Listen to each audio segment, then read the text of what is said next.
Donald Trump doesn't sound like he consistently lives in actual reality. With what is happening to our economy, and with the proposals being made on the largest and dumbest tax increase in the history of the USA, ×5, Joe Biden will go down as the Herbert Hoover of the modern age, Trump yelled online early Sunday via his personal account on his knockoff social media platform Truth Social. We will have a Great Depression far bigger and more powerful than that of 1929. As proof, the banks are already starting to collapse. To use the familiar expression, Trump has no idea what he's talking about. One bank went through a rhetorical implosion, and a series of banks suffered actually similar fates while Trump himself was president.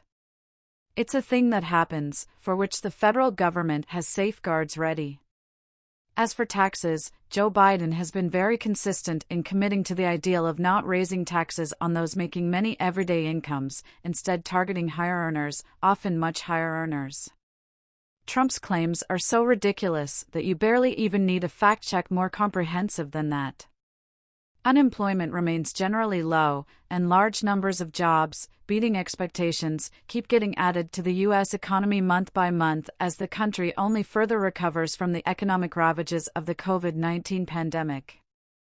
A recent federal Labor Department report said the leisure and hospitality industry hadn't reached its employment levels seen before the pandemic threw the economy into disarray, but it's getting there. Elsewhere, inflation, although still high, is plateauing amid an overall decline rather than rocketing upwards in an uncontrollable spiral, and in general, it's something that's affected much of the economically advanced world rather than just the U.S. The rate of increase to personal incomes has sometimes significantly outpaced inflation, meaning the rate at which costs are generally rising. For January, the Commerce Department said disposable personal income went up by 2% from the previous month in current dollars.